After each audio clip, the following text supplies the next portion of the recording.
நண்பர்களே, நான் இன்றைக்கி இருக்கிற இடம் வந்து பார்த்திங்கன்னா வலுவூருங்கிற ஊரில் இருக்கேன். எல்லாருக்கும் தெரிஞ்ச கோயில் தான் இது. 8 வீரட்ட தலங்களில் இது ஒரு தலம். அதாவது இறைவன் வந்து யானையை உரித்து கஜசம்ஹார மூர்த்தி, அதாவது வலுவூரார்னு இவரை சொல்லுவாங்க. அவர் தான் வலுவூரார், காட்ட வேணாம். அதில் என்ன ஒன்று அப்படின்னா, பொதுவாகவே வந்து இந்த யானையை உரித்து இப்படி காட்டுறாருல்ல, அப்படி யானையை உரித்து காட்டும் பொழுது அந்த அந்த கஜசம்ஹார மூர்த்திக்கு அந்த வலுவூராருக்கு பின்பக்கத்தில் வந்து எந்திரம் இருக்கும். அந்த எந்திரத்தை தான் வழிபடுறாங்க. சக்தி வாய்ந்த எந்திரம்னு சொல்லப்படுது. இதில் இன்னொன்று என்னென்னா, அந்த காலத்தில் வந்து ஒரு 20 வருஷத்துக்கு முன்னாடி வழிபட்டவங்க என்ன சொல்கிறாங்க அப்படின்னா, அந்த இப்போ வந்து சோமாஸ்கந்த அந்த முருகனை வந்து தாய் பார்வதி பிடிச்சிருக்கிற மாதிரி நமக்கு தெரியும். அது வந்து அப்போ இருந்திருக்கு. ஆனால் அப்போ உள்ள அர்ச்சகர்கள் வந்து அதை கவனிக்காமல் இருந்திருக்காங்க. அதனால் நிறைய பேருக்கு தெரியாமல் இருந்திருக்கு. இப்போ தான் அதை வெளிப்படையாக நம்ம பார்க்குற மாதிரிலாம் வைக்கிறாங்க. அதுக்கு முன்னாடிலாம் அது கிடையாது. இப்போ காலங்கள் மாறுறதுனால நிறைய பேருக்கு எல்லா விஷயங்களும் தெரிகிறதுனால அதை விட்டுட்டாங்க. இந்த கோவிலில் வந்து பார்த்திங்கன்னா, அதுக்கப்புறம் ஒரு சில விஷயங்கள் சொல்லிக்க விரும்புகிறேன். நான் எழுதி வச்சுருந்தேன் ஒரு சிலது. இன்றைக்கி பிரதோஷங்கிறதுனால ரொம்ப கூட்டம் நிற்கும். அதனால் இது வந்து கல்வெட்டை பொறுத்த வரைக்கும் பார்த்திங்கன்னா வலுகூர் அப்படின்னு குறிப்பிடப்படுது. அதுமாதிரி வீரட்டான முடையார்னு குறிப்பிடப்படுது. வலுவூர் நாயனார்னு இந்த கோவிலை அந்த இறைவனை குறிப்பிட்றாங்க. இது வந்து இந்த ஊருக்கு பழைய பேர் என்னென்னா, அதான் கல்வெட்டு, ஜெயங்கொண்ட சோழ வளநாட்டு திருவழுந்தூர் நாட்டு பிரம்மதேயம் வலுகூர் உடையார் அப்படிங்கிறத இந்த ஊரோட பழைய பேர். ஜெயங்கொண்ட சோழ வளநாட்டு திருவழுந்தூர் நாட்டு பிரம்மதேயம் வலுகூர், அதுதான் இந்த ஊரோட பேர். பழைய பேர் வந்து வலுப்பூர். ஏன் அப்படின்னா, வலுனா யானை, வலுவை வந்து கூறாக்குறாரு, அதாவது உரிச்சு எடுக்கிறாருல, அது ஒரு அரக்கன். அவன் கடைசியில் கஜமுகன்கிற ஒரு அரக்கன், அந்த அரக்கனை தான் அவர் கொல்றாரு. அதனால் வந்து வலு அப்படின்னு குறிப்பிடப்படுது. அதேமாதிரி இந்த கோவிலில் இந்த ஊரில் உள்ள ஒரு பெண் சொன்னாங்க, யானை வந்து ஃபெஸ்டிவல் நேரத்தில் வந்து இங்கே தங்க வைக்க மாட்டாங்க இந்த கோவிலில். இது சம்மந்தப்பட்ட தலமாக இருக்குல்ல, அதனால். அதேமாதிரி இந்த கோவிலில் வந்து மதில், கோபுரம் இதெல்லாம் அதெல்லாம் வெளில காட்டுறோம். அப்புறம் அதெல்லாம் கட்டின ஒரு பேர் வந்து அழகம் பெருமாள் பிள்ளைன்னு சொல்கிறாங்க. அதேமாதிரி இந்த கோவிலோட தென் வடல், அதாவது இந்த கோபுரத்துலேருந்து அந்த டிஸ்டன்ஸ் வடல்னு சொல்லுவாங்க, 342 அடி அந்த இது உயரம். அதேமாதிரி கிழமேல்னா கிழமேற்குன்னு சொல்லுவாங்க, அது வந்து 380 அடியில் மதிலால் சொல்லப்பட்டிருக்கு. ஆனால் இப்போலாம் அது உடஞ்சிருக்கு. பழைய கோவிலோட மெத்தட் அவங்க சொல்கிறாங்க. அடுத்து இப்போ நம்ம வந்து கல்வெட்டை பார்க்கலாம். இந்த கோவிலில் வந்து பார்த்திங்கன்னா கிட்டத்தட்ட தோராயமாக 10 கல்வெட்டுகள் கிட்ட இருக்குது. அதில் வந்து பார்த்திங்கன்னா இங்கே இந்த சுவத்திலே பார்த்திங்கன்னா 4 கல்வெட்டு இருக்குது. என்னால் ஓரளவுக்கு அந்த 2 கல்வெட்டு படிக்க முடிஞ்சுது. இந்த கல்வெட்டு பார்த்திங்கன்னா வந்து விஜயநகர மன்னனான வீரபொக்கன உடையாரோட கல்வெட்டு. இது யாரோட கல்வெட்டுன்னு சரியாக தெரில. ஆனால் இதுலேயும் வந்து பார்த்திங்கன்னா அதே தான் கொடுத்துருக்காங்க, திருவெரும்பாவை. அதாவது இந்த கோவில் என்ன செஞ்சுருக்காங்கன்னா,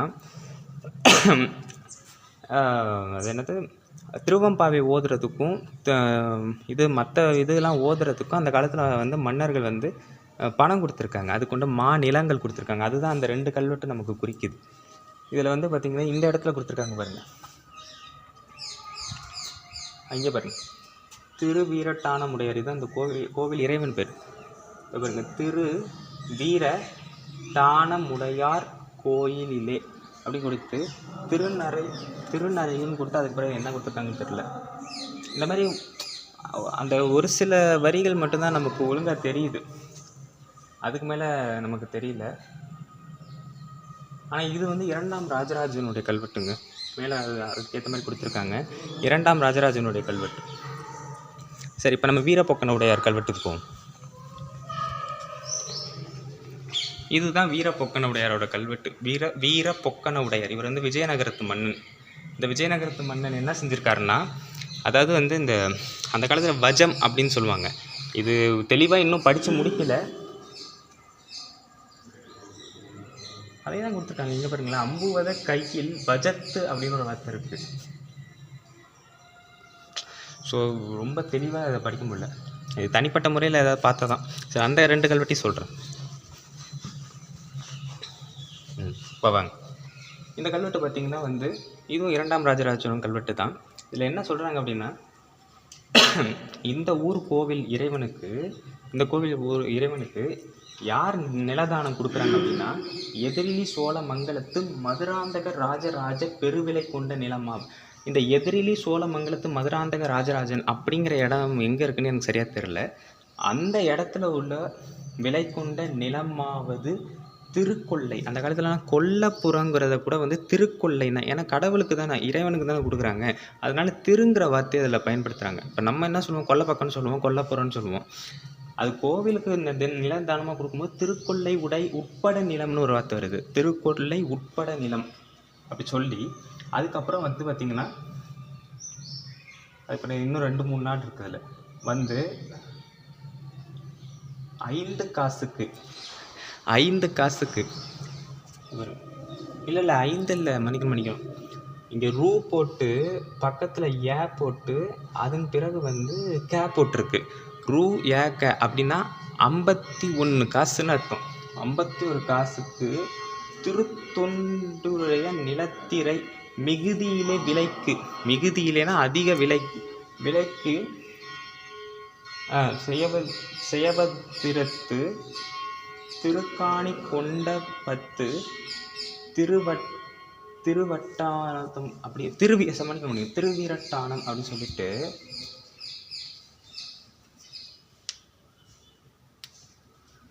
பண்டாரத்து, இங்கே பாருங்க, பண்டாரத்து ஒருக்கு கொண்டு 5 பட சந்திராதித்தவர் செல்ல கடவதற்கு. அப்படி சந்திராதித்தவர்னா இங்கே விளக்கு வச்சிருக்காங்கன்னு அர்த்தம். சந்திராதித்தவர் அப்படின்னா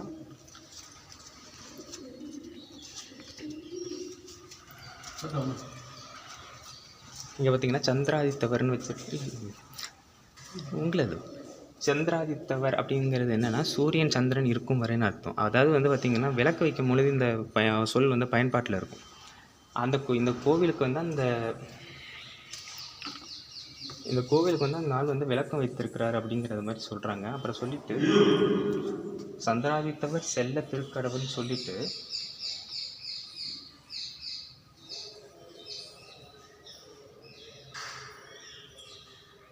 அதுக்கப்புறம் என்ன சொல்லியிருக்காங்க பாருங்கள், தானத்து திருவாதூர் நாயனாருக்கு அப்படின்னு ஒரு வார்த்தை சொல்கிறாங்க. திருவாதூர் நாயனார், திருவாதூரில் தான் இவர் பிறந்தார், மாணிக்கவாசகர் பிறந்தார்.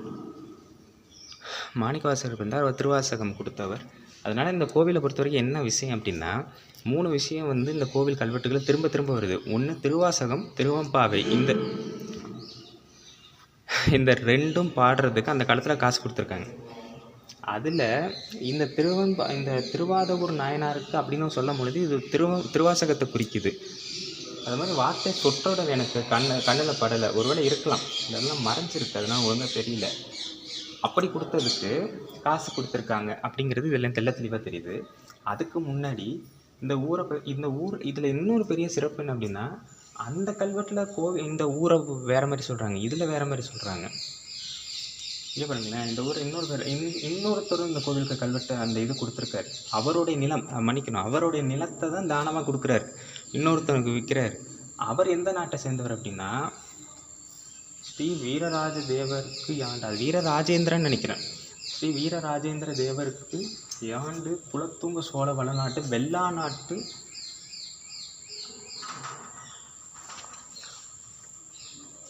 முளக்குடையார் சாத்தன் அப்படிங்கிறவர் தான் அவரோட பெயர். அவருடைய நிலம்தான் அது. அவர் தான் போட்டிருப்பாருங்க, ஞானது செய்வித்து அருளிய திருவமுது. இந்த கொடுத்துருக்கு பாருங்க, திருவமுது வரிசி திருநாளி கருங்கரிய. அது நானாளின்னு குறிக்கிறது. நானாளினா அந்த அரிசியை குறிக்கிறது, அரிசியை அளக்கிறதுக்கு குறிக்கிறது. துள்ளிட அப்படின்னு ஒரு வார்த்தை வருது. இதை வச்சு பார்க்கும்பொழுது இது அந்த காலத்தில் வந்து 3 விஷயம் நடந்திருக்கு. ஒன்று, அவங்க அந்த திருவாம்பாவை அங்கே என்ன ஃபங்க்ஷன் நடக்குதா, திருவாம்பாவை ஓதுறதுக்கு காசு கொடுத்துருக்காங்க. இன்னொன்று, இந்த கோவில் இறைவனுக்கு தானம் கொடுக்கறதுக்கு 2 நாட்டை சேர்ந்தவங்க, அதாவது வேற ஒரு நாட்டிலேருந்து ஒருத்தவரோட நிலத்தை இன்னொருத்தருக்கு விற்று அது மூலமாக இந்த இறைவனுக்கு கொடுத்துருக்காரு. அவர் பேரை தான் தான் கொடுத்துருக்காங்க, குலத்துங்க சோழ வளநாட்டு வெள்ளாநாட்டு. வெள்ளாநாட்டுனா எனக்கு என்னன்னு தெரியல, அது பார்த்து சொல்கிறேன். வெள்ளாநாட்டு முளகுடையார் சாத்தன், அதுதான் அவரோட பெயர். இதை படிக்கிறதுக்கே எனக்கு 6 நிமிஷம் ஆனிச்சு. ஒன்றா தடவி பார்த்து படிக்க வேண்டியதாக இருக்குது. இதில் உள்ள மேல வார்த்தைகள் எனக்கு சரியாக தெரியல, கொஞ்சம் இன்னும் இது கண்டிப்பாக மெய்கீர்த்தியாக தான் இருக்க வாய்ப்பு இருக்குது. ஆனால் பொறுமை வேணுங்க கல்வெட்டு படிக்கிறதுக்கு. அதுக்கப்புறம் பார்த்தீங்கன்னா இது வந்து இது வந்து எனக்கு தெரிஞ்சு இது 3ஆம் குலோத்துங்க சோழன் கல்வெட்டா. ஏன்னா இவங்க சூப்பராக என்ன பண்ணிட்டாங்கன்னா அது ரொம்ப அழகாக அங்கே அப்பயே இது பண்ணிட்டாங்க, மார்க் பண்ணிட்டாங்க. அது நமக்கு ரொம்ப வசதியாக போயிடுச்சு. இந்த உள்கோட்டத்தில் தான் இந்த கல்வெட்டுகள் இருக்குது, வேற எங்கேயுமே கல்வெட்டு இல்லை. இப்போ இதில் என்ன கொடுத்துருக்காங்க, இதில் என்ன கொடுத்துருக்காங்கன்னா ஸ்வஸ்தி ஸ்ரீ திருமாது விரும்ப சீர்மாது விளங்க பொறுமைத்து பெருமாது பொழுது.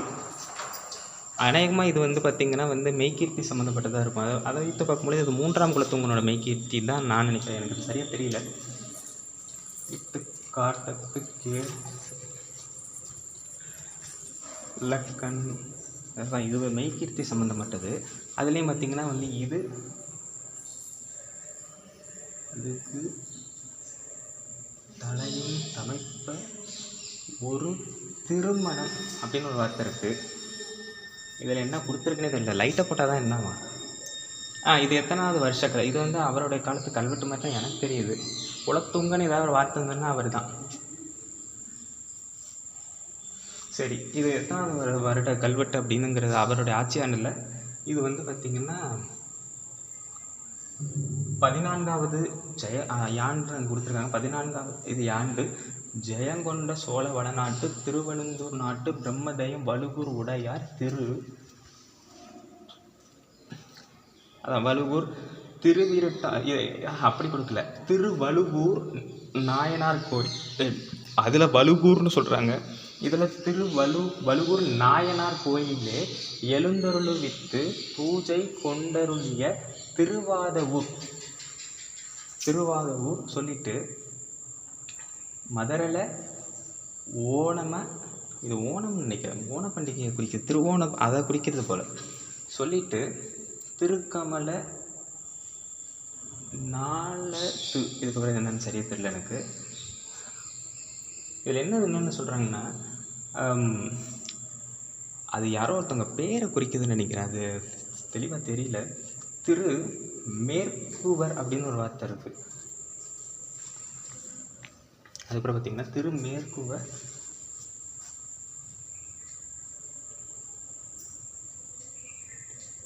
தரவணா சக்கரவர்த்திகள் அப்படிங்கிற மாதிரி ஏதோ ஒரு வார்த்தை இருக்குது. அப்புறம் வந்து பார்த்திங்கன்னா மாமுக்காணின்னு ஒரு வார்த்தை இருக்குது. இதுதான் மாமுக்காணி. அந்த நிலத்தை அது எவ்வளோ அளவீடுன்னு எனக்கு சரியாக தெரியல, ஆனால் மாமுக்காணிங்கிறது நில அளவீடு சொல்லி இந்த 2 கல்வெட்டு படிக்கிறதுக்கு எவ்வளோ நேரம் ஆகுது. அங்கே பாருங்க, இதில் என்ன சொல்லியிருக்காங்கன்னா இந்த திருமாமுக்காணி நிலத்தை இந்த கோவில் இறைவன் பேரை சொல்லி, அதாவது அந்த வலுகூர் நாயனார் பேரை சொல்லி நாமத்து கொண்ட அப்படின்னு ஒரு வார்த்தை வந்து இங்கே பாருங்க,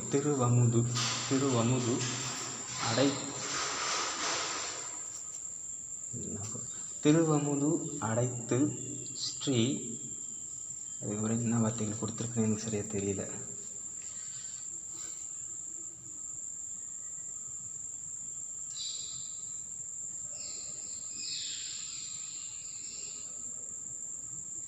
இங்கே ஒரு வார்த்தை என்ன கொடுத்துருக்குன்னா பழமுடையார் ஸ்ரீ ராஜராஜ தேவருக்கு யாண்டு. இது வேற ஒரு இதை சொல்லுது. கீழேயே பார்த்தீங்கன்னா வேற ஒரு கல்வெட்டு ஆரம்பிக்குது, ராஜராஜ தேவருக்கு ஆண்டு. இது 15வது கற்கட ஞாயிறு. அப்போ பொதுவாக எல்லா சோழ மன்னர்களும் என்ன செஞ்சுருக்காங்கன்னா இந்த கற்கட ஞாயிறுன்னு சொல்கிறது வந்து பார்த்திங்கன்னா வந்து ஆடி மாதத்தை குறிக்கும். அதை வைத்து பார்க்கும்போது இது கற்கட ஞாயிற்று அப்பரபக்ஷத்து பஞ்சமியும். இங்கே பார்த்திங்கன்னா வாதிரைன்னு ஒரு வார்த்தை கொடுத்துருக்காங்க. வாதிரைங்கிறது வேற ஒன்று, அது நட்சத்திரம் திருவாதிரையை தான் அப்படி குறிக்கிறாங்க. அப்போ ஆடி திருவாதிரை. ஆமாம், எஸ் கரெக்டு. இந்த கல்வெட்டு எதை குறிக்குது அப்படின்னா அதாவது கற்கட ஞாயிறுங்கிறது ஆடி மாதம், நட்சத்திரம் வந்து திருவாதிரையில் வரதுனால ஆடி திருவாதிரையில் பிறந்தவர் தான் ராஜேந்திர சோழன். அப்படி என்றால் சோழ சாளுக்கிய மன்னர்கள் வந்து இந்த ஆடி திருவாதிரை நாள் அன்னைக்கு ஏதோ ஒரு தானம் கொடுத்துருக்காங்க. அதான், ஏன்னா அது கற்கட ஞாயிறு அப்படிங்கிறது வந்து ஆடி, இங்கே கொடுத்துருக்க வாதிரைங்கிறது வந்து திருவாதிரையை குறிக்குது. சொல்லிவிட்டு இங்கே திருவம்பாவை கிடப்பித்தருளி எழுந்தருளி வித்ததுக்குன்னு சொல்லி அதுக்கப்புறம் கீழே என்னன்னு சொல்ல. ஸோ இது என்னத்தை குறிக்கிது அப்படின்னா, இந்த கோவில் இறைவனுக்கு தானம் கொடுத்துருக்காங்க. தானம்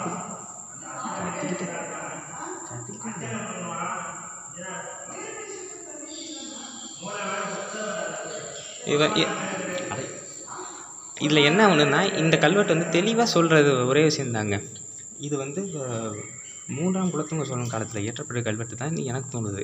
இன்னும் தெளிவாக ஆராய்ஞ்சு பார்த்தா தெரியும். ஆனால் இது மாமன்னர் கீழே உள்ள தொடக்க பகுதி வந்து என்னத்தை சொல்லுது அப்படின்னா, இங்கே கொடுத்துருக்கிற ராஜராஜ தேவருக்கு யாண்டுங்கிறத வச்சு பார்க்கும்போது மேலே உள்ள கல்வெட்டு வேறு, கீழே உள்ள கல்வெட்டு வேறு. மேலே உள்ள கல்வெட்டு மூன்றாம் குலோத்துங்கனா இருக்கலாம், கீழே உள்ளது மூன்றாம் ராஜராஜனா கூட இருக்க வாய்ப்பு இருக்குது. ஏன்னா அது அவர் சம்மந்தப்பட்ட அந்த பட்டப்பெயர் எதையும் நான் கண்டுபிடிக்கல. இல்லை இது இரண்டாம் ராஜராஜ சோழனாகவும் இருக்கலாம். ஏன்னா அவர் காலத்தில் உள்ள கல்வெட்டாக கூட இருக்கலாம். அவர் தான் இந்த ஆடி திருவாதிரையில் ஏதோ ஒன்று கொடுத்துருக்காரு. ஏன்னா கற்கட ஞாயிறுன்னு தெளிவாக இருக்குது. கற்கடக ஞாயிற்று அபர பட்சத்து. ஸோ இது வந்து மாமன்னர் ராஜேந்திர சோழனுடைய பிறந்த நாள் ஆடி திருவாதிரை. இப்போ தான் நானே ஸ்ட்ரைக் அவுட் ஆகுது எனக்கு. ஸோ இதாங்க அந்த கல்வெட்டு, இதுதான் அந்த கல்வெட்டு. ரொம்ப பெரிய இன்றைக்கி ஒரு நல்ல விதமான கல்வெட்டுகள் நிறைய பார்க்க முடிஞ்சது. சரி, இன்னும் மற்ற கல்வெட்டுகள் என்ன பார்ப்போம். வலுவூர் கோவிலை பற்றி நான் தனியாக சொல்கிறேன், டைம் இருந்தால் சொல்கிறேன், இல்லைன்னா வழக்கம் போல் இன்னொரு நாள் தான் வந்து பண்ணணும். இப்போயே மணி 5:45 ஆகிட்டு.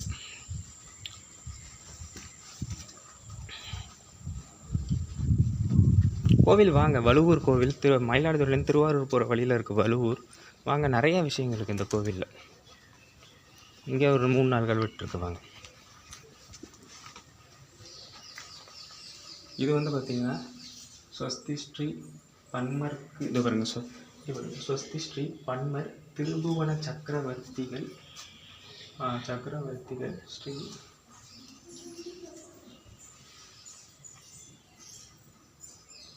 இது எந்த மன்னங்கிறதே தெளிவாக தெரியுது. தேவருக்கு யாண்டுன்னு வந்திருக்கு 15வது. திருபுவன சக்கரவர்த்திகள்ங்கும் போது சோழ சாளுக்கியர்கள் தான், அதில் எந்த கன்ஃபியூஷன் இல்லை. ஆனால் எந்த மன்னன்? இரண்டாம் ராஜராஜன் இல்லை, இது இரண்டாம் ராஜராஜன் கிடையாது. ஏன்னா திருபுவன சக்கரவர்த்திகள்னு அவர் பட்டம் சுட்டின மாதிரி எனக்கு எதுவும் தெரியல. இது அநேகமாக 3ஆம் ராஜராஜனாக இருக்க வாய்ப்பு இருக்குது. 3ஆம் ராஜராஜனாக இருக்க வாய்ப்பு இருக்குது.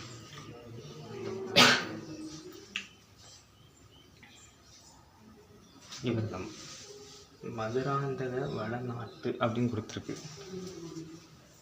வழக்கம் போல் அந்த கோவில் இறைவர் உடையார் திருவீரட்டானம் உடையார் கோயில் இல்லைன்னு ஒரு வார்த்தை இருக்குது. உடையார் திருவீரட்டானம் உடையார் கோயில் இல்லைன்னு ஒரு வார்த்தை இருக்குது. அப்புறம் இந்த கோவில் அங்கே உள்ள பேர் தான் இங்கே இருக்குது. பாருங்க, ஜெயங்கொண்ட சோழவள நாட்டு, திருவலந்தூர் நாட்டு, பிரம்மதேயம், வலுவூர்,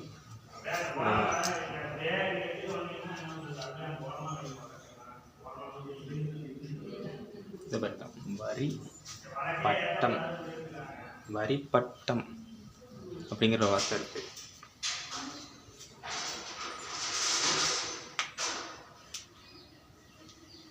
இந்த வார்த்தை நான் அழிஞ்சிருக்கு, அதனால உலகத்தில் இது கீழே வேணால் படித்து பார்ப்போம்.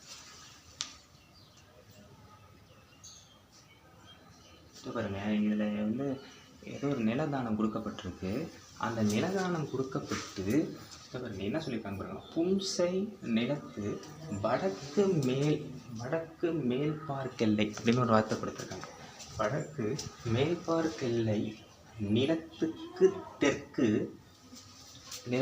இது வந்து தானம் கொடுத்த நிலத்தோடைய எந்தெந்த பகுதியில் இருக்குது அப்படின்னு நம்ம ஏற்கனவே ஆதித்த கரிகாலன் கல்வெட்டு பார்த்தோம்னா அதுமாதிரி தெற்கு சொல்லி தெற்கு வடப்பார்க்கிளை நடுவுள் கிழக்கு. ஸோ இது எல்லாமே வந்து அளவீடு, அந்த ஒவ்வொரு நிலத்தோடைய அளவீடு அந்த சதுரத்தில் தானே இருக்குது, அதை சொல்கிறாங்க. இதே மாதிரி மேற்கு, இங்கேயும் மேற்கும் அப்படின்னு சொல்லிட்டு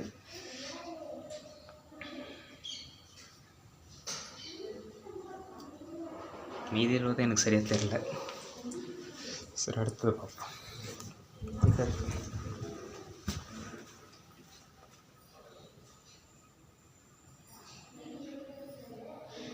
இது என்ன யாரை வைக்குதுன்னு எனக்கு தெரியல. இங்கேயே தான் வந்து நாங்கள் திருவிரட்டான முறையான கோயில் தான் கொடுத்துருக்காங்க.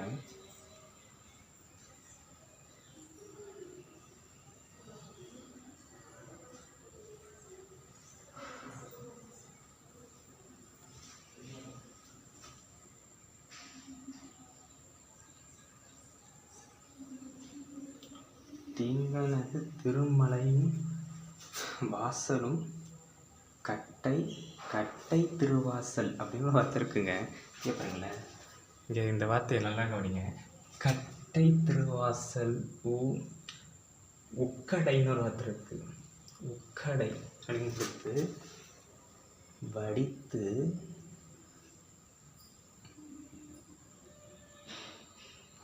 அது கசடைன்னு நினைக்கிறேன். கசடை வடித்து கசடுன்னா அழுக்கு.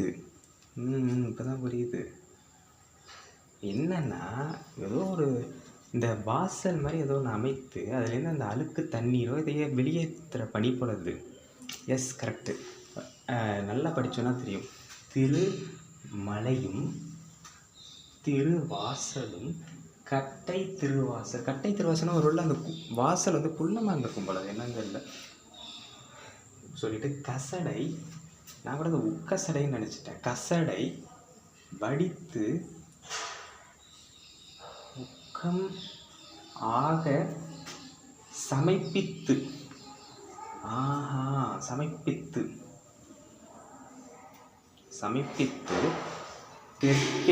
தெற்கில் உளவு உக திருவித்து 5 இந்த திருப்பணி கல்வெட்டுங்க. இது என்ன, இந்த கோவிலுக்கு திருப்பணி செஞ்சாங்கங்கிற கல்வெட்டு சொல்லிட்டு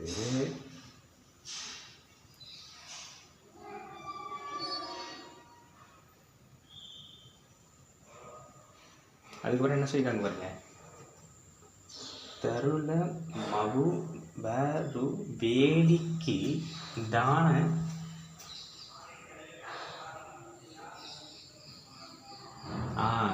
எவ்வளவு களம் நெல் கொடுக்கப்பட்டிருக்குங்க.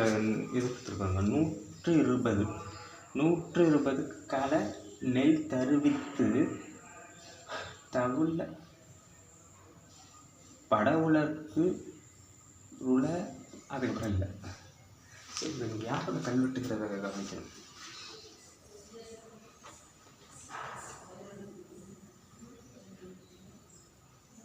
ஸோ இது வந்து ஸ்வஸ்தி ஸ்ரீ வடமொழி சொல்லுங்க. இது முழுக்க வடமொழி சொன்னாங்க. அதை வைத்து பார்க்கும்பொழுது இது வந்து விஜயநகர மன்னன் காலத்து கல்வெட்டாக இருக்க வாய்ப்பு இருக்குது. வீரப்பொக்கன உடையார் கல்வெட்டாக கூட இது இருக்க வாய்ப்பு இருக்குது. அவன் காலத்தில் இந்த கோவிலுக்கு திருப்பணி செய்யப்பட்டிருக்கு. அதை சொல்ல மாதிரி 120 களம் நெல் கொடுத்துருக்காரு.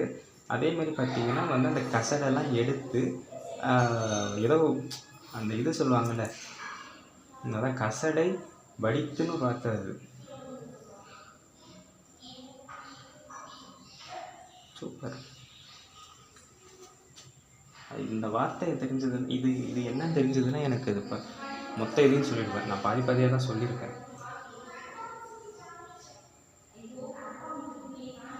இப்போ இங்கேயே இருக்கு பாருங்க, வலுவூர் நாயனார் திருவீரட்டானமுடையார் கோயிலிலே அப்படின்னு கொடுத்து எஸ். இது வந்து விருப்பக்க நாயக்கர்னு ஒரு மன்னர் இருந்தார் தெரியுமா? அந்த மன்னர் தான் இவர். ஆமாம், இதோ கொடுத்துருவாருங்க. விருப்பக்க நாயக்கர் அவர் காலத்து கல்வெட்டு. அவர் வந்து என்ன பண்ணியிருக்காருன்னா, அந்த இந்த கோவிலுக்கு வந்து அந்த சமர்ப்பிக்கிறதுக்கு வந்து அந்த கசடு இதெல்லாம் வந்து வடித்து கோவில் இறைவனுக்கு சமர்ப்பித்து அப்படின்னு கொடுத்தாங்க. சமர்ப்பித்து தெற்கில் வந்து அந்த இங்கே ஒரு மடம் மாதிரி அமைத்து இந்த திருப்பணிகள் முயவரட உடையார் அப்படி சொல்லிட்டு அதுக்கப்புறம் வந்து இந்த மடத்துக்கு வந்து ஒவ்வொரு இதுவும் எவ்வளோ களம் நெல் கொடுக்கப்படணும் அப்படிங்கிறதையும் அவர் சொல்லிட்டு போயிருக்காரு. ஸோ இதுதான் இந்த கல்வெட்டு. அப்புறம் பார்த்திங்கன்னா இங்கே ஒரு கல்வெட்டு கூட இருக்குது. இதோ இருக்குது பாருங்கள், ரூ, இது வந்து எழுத்து களவூர் பெருமாள் அப்படிங்கிற ஒருத்தர் லே நடுத்திரு அப்படின்னு ஒரு வார்த்தை இருக்குது. வந்து இவர் வந்து இந்த கோவில் இதை அமைத்திருக்கலாம், இந்த துர்க்கை அம்மன் இந்த மாதிரி சிலைகளை அமைத்திருக்கலாம். அந்த மாதிரி வார்த்தைகள் இங்கே மறைஞ்சிருக்கு, அதனால் எனக்கு ஒழுங்காக தெரியல. அதுக்கப்புறம் அங்கே வாங்க, இன்னொரு மூணு கல்வெட்டு இருக்குது. ஆக்சுவலாக இன்றைக்கி கோவில் வந்ததே கல்வெட்டுக்காக தான். கோவில் அமைப்பு நான் பின்னால் சொல்கிறேன். இன்றைக்கி தான் கொஞ்சம் இந்த கோவிலில் தான் கல்வெட்டை கொஞ்சம் நிறைய டிஸ்கிரிப்டிவாக சொல்ல முடிச்சிருக்கு. அப்புறம் இன்னொரு 3 கல்வெட்டு இருக்கு, அவ்வளோ. ஸோ இதுக்கப்புறம் இந்த கல்வெட்டு தாங்க. இதை தாண்டி வேறு எதுவும் இந்த கோவிலில் கல்வெட்டே இல்லை. எதுவும் பாதி அலைஞ்சு தாங்க இருக்கோ பாருங்கள். இந்த இடத்துல மட்டும் திரிபுவன சக்கரவர்த்திகள்ங்கிற வார்த்தை இருக்குது. திரிபுவன சக்கரவர்த்திகள் குலத்துங்க சோழ தேவருக்குன்னு ஒரு வார்த்தை இருக்குது. இது எந்த குலத்துங்க சோழ தேவன்னு தெரில. திரிபுவன சக்கரவர்த்திகள்னு வரும்பொழுது இது வந்து 3ஆம் குலத்துங்கனாக தான் இருக்க வாய்ப்பு இருக்குது. ஏன்னா குலத்துங்க சோழன் வந்து 1ஆம் குலத்துங்க சோழன் வந்து திரிபுவன சக்கரவர்த்திகள்ங்கிற பேரே போட்டுக்கல.